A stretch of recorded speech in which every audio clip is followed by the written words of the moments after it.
Hello, my name is Kristen Hutchinson, Vice President of Education for the World Affairs Council of Philadelphia.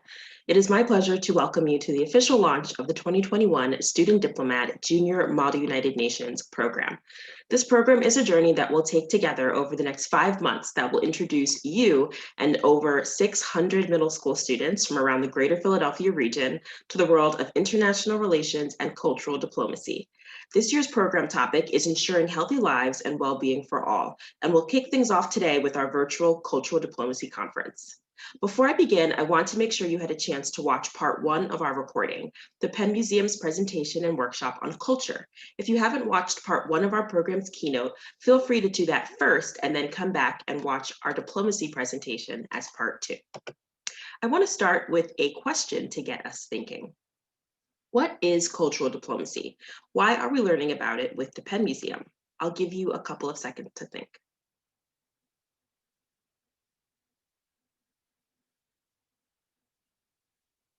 Cultural diplomacy is defined as the promotion of shared understanding through cultural exchange. In today's presentation, we will talk specifically about diplomacy and how it relates to the important work that you will be doing as a participant of our Junior Model UN program. Before we get started, I do want to take a second to introduce who we are as an organization. The World Affairs Council of Philadelphia is a nonprofit educational organization that was founded in 1949 as a forum for people of all ages to discuss different points of view. Now that you are all student diplomats in the Junior Model UN program, it means that you will help carry out this mission, especially by practicing and learning about cultural diplomacy. Can you believe that the World Affairs Council has been doing programs like our Model UN program for over 70 years? In fact, the black and white photo on this slide is a photo of our Model UN program from the 1960s, which we ran on site at the Penn Museum. By participating in our program this year, you're joining a rich legacy of students who have valued learning about the world around them for many, many decades. Let's dive into some key concepts. To begin, take a second to think. What's happening in these photos? Who are these people?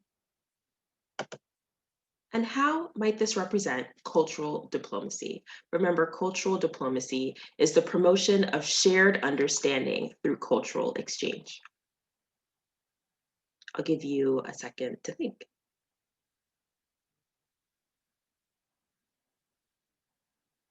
So these photos are actually of President-elect Joe Biden when he was vice president in 2011. At first glance, it might seem that President-elect Biden may have taken up a new hobby, but these photos actually show him on a diplomatic visit to Mongolia. Just after meeting with the Mongolian Prime Minister, President-elect Biden was introduced to the art of traditional Mongolian archery as a form of cultural diplomacy. So what exactly is diplomacy and how do we define it? What does it mean? I'll give you a second or two to think.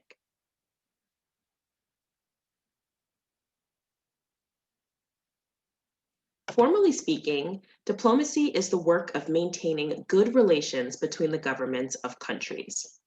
Informally speaking, diplomacy is the ability to find common ground with others who might think or believe very differently from you. If we break it down even more, diplomacy really is just the ability to work together to advance a common cause or find a solution to a shared problem. Sometimes a successful diplomatic agreement is marked by an official document, such as a treaty or resolution. We will talk more about resolutions for Model UN at our second virtual conference, the Junior Model UN Prep Conference in March. So we learned about what diplomacy is, but it's important that we learn what a diplomat is. After all, you are student diplomats in this program. Well, formally speaking, a diplomat is a person who has been appointed by a national government to conduct official negotiations and maintain political, economic, and social relations with another country or group of countries. Examples include the United States ambassador to Japan and the many other countries that we have ambassadors for, or the United States ambassador to the United Nations, which is an international organization. The United States and countries all over the world have hundreds of ambassadors who work with countries and international organizations, and even more who work in related capacities. Informally speaking, a diplomat is a person who is skilled at managing delicate situations and handling people, someone who can deal with people in a sensitive and effective way. So if we use that definition, technically, a middle school student who helped settle a dispute between two friends at school is also a diplomat. So we talked about what a diplomat is, but let's take a second to think about what important skills that they should have. I'll give you a few seconds to think.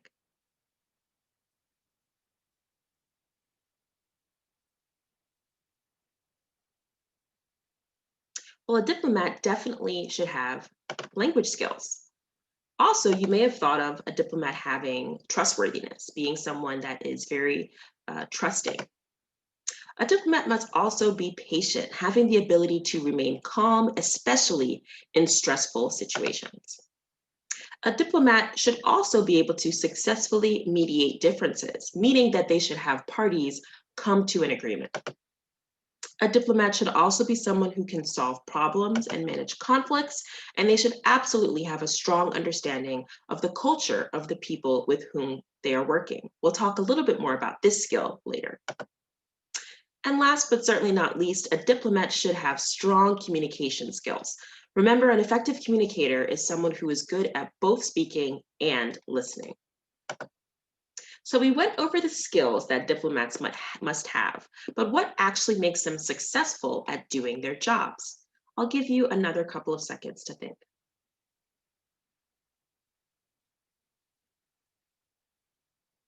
A successful diplomat should be someone who knows their goals and strategies before entering into talks or negotiations. This means that they have some sort of game plan when they're speaking with others, and they know in advance what moves they need to take to get there. They know how to utilize rewards, such as a new trade agreement to incentivize the other party to come to an agreement. A successful diplomat must also have a thorough understanding of their own country's perspective on a given issue, as well as the other countries involved. And they should have an appreciation of the culture and the interests of the other diplomats and people that they are working with. These last two bullet points come through thorough research of history, culture, and current events, just to name a few. As student diplomats in the Junior Model UN program, you will have a chance to conduct this research to prepare you for the roles that you'll assume in Junior Model UN.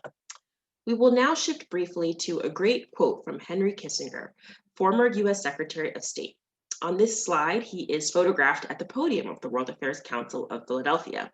Since our organization was founded in 1949, we have had the distinct privilege of hosting thousands of diplomats, scholars, and government leaders from all different countries, organizations, and backgrounds.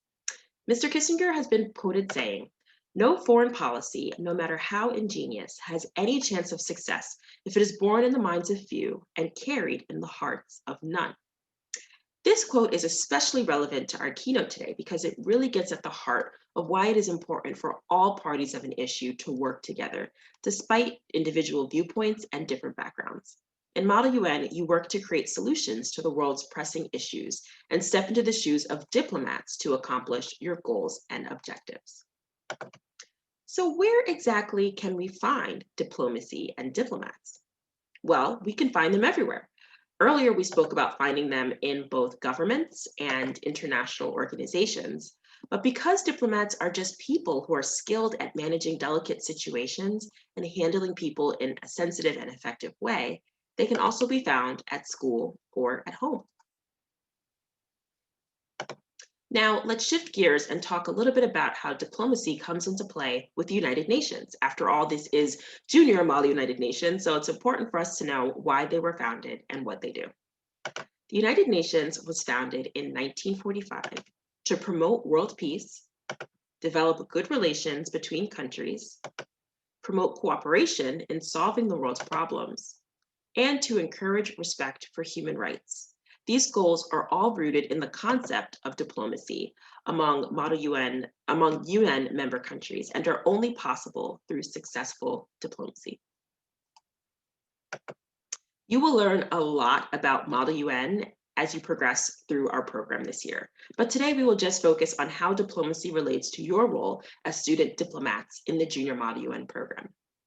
So what exactly is Model United Nations? We just learned about what the United Nations is, but what are we simulating?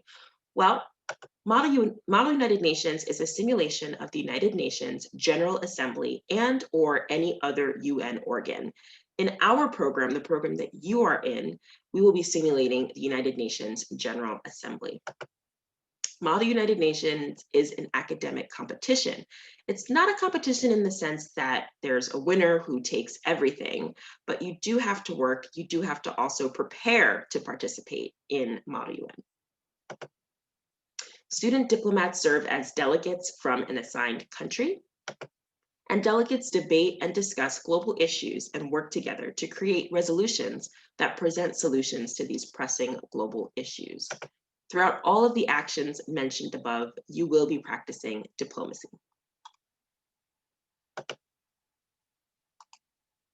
Now we're going to take a second to briefly talk about diplomacy during COVID-19 and beyond, the topic of digital diplomacy. So take a minute to think. How might diplomacy be accomplished during COVID-19 and this time of distance learning and remote work? I'll give you a couple of seconds to think.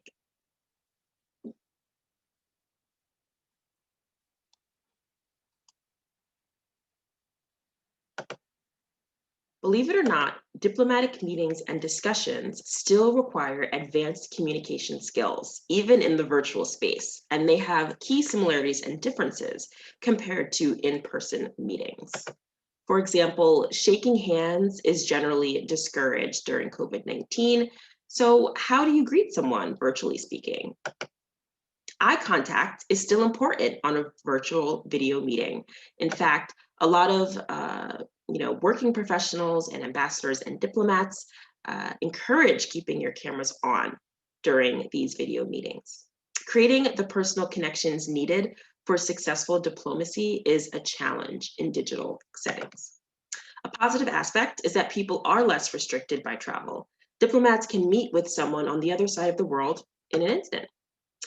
The virtual world has created new virtual cultural norms that are dependent on your school, organization, etc. Like I mentioned earlier, one of these norms that we're all grappling with is if it's seen as acceptable to have your camera off during a meeting or not. So now let's talk a little bit about cultural awareness, because cultural awareness can make a world of a difference in how diplomatic relations are established and maintained between people and countries. In fact, diplomats must be aware of the cultural norms and practices of the countries they are dealing with. Remember the photos we had in the beginning that showed President-elect Joe Biden on a diplomatic visit to Mongolia? President-elect Biden definitely had to be aware of Mongolia's traditional culture before he interacted with Mongolian political representatives. Understanding basic cultural practices like greetings or how to address another are critical for establishing diplomatic relations and coming to an understanding over an issue. An example could be knowing whether to address another person by their family name, which would be their last name before their given name, their first name. Another example would be bowing instead of shaking hands when greeting someone. Being culturally aware as a student diplomat in the Junior Model UN program applies to the idea that you are diplomats in your everyday lives as well. You have to understand other people's points of views, know about different cultures, religions, what your family and friends value, what their practices are. All of this can help with your everyday encounters with diplomacy. Now we will move on to learning about a visual representation of cultural awareness, the cultural iceberg. Culture is often compared to an iceberg, which has both visible and invisible parts. The tip of the iceberg represents the elements of culture which we can see, such as food, language, or customs.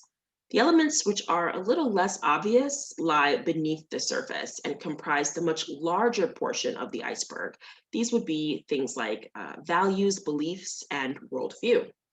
So based on what we've just learned about culture and diplomacy, what aspects of culture may be on the iceberg above the surface of the water, visible to us? I'll give you a couple seconds to think.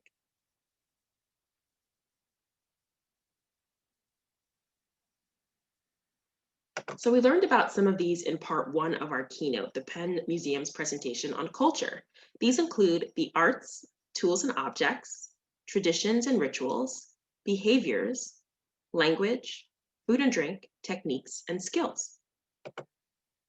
What aspects of culture may be on the iceberg below the surface of the water, non-visible? I'll give you another couple of seconds to think.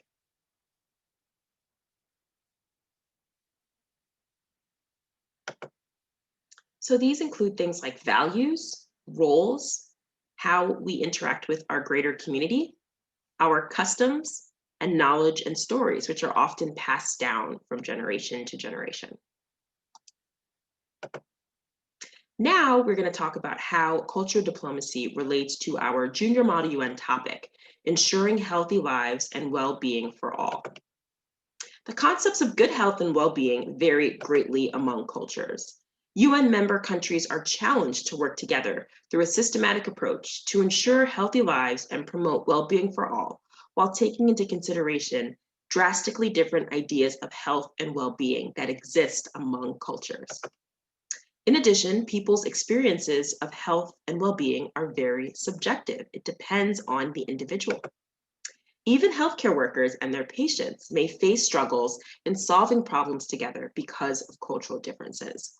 Of course, you'll have a chance to dive more into our topic. We have a topic briefing paper that provides a great outline of the topic in relation to culture and diplomacy.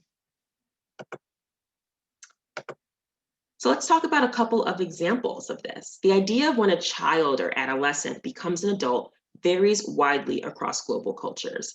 This can have a major impact on what kind of health-related education and access to services that people receive, depending on where they live in the world. In addition, gender inequality and differences in gender-related expectations are heavily dependent on culture. This in turn greatly affects the level and quality of healthcare that women receive depending on where they live in the world. As I said, these are just a couple of examples of our topic and how it pertains to culture. You will have the chance to learn much more about our program topic when we have our second conference program, the Junior Model UN Preparatory Conference in March. So I now want to end our keynote with the same question that we started with. What is cultural diplomacy and why are we learning about it with the Penn Museum?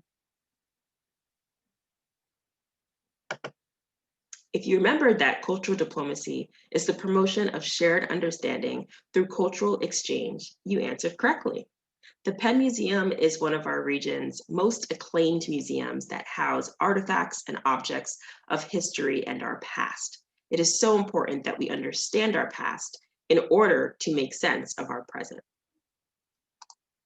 As a diplomat in the Junior Model UN program, you will have to try to solve global issues from the perspective of another person's culture. You'll have to look at the world from this delegate's point of view, depending on where in the world they come from.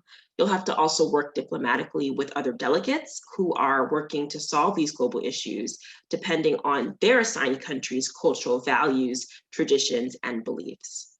I look forward to working with you all as you progress through your Junior Model UN journey. Thank you so much for listening to our presentation today. Remember that this presentation and everything you will need to be a successful diplomat in Junior Model UN can be found online at the World Affairs Council's website. Thanks again, and we'll see you at our next virtual conference in March.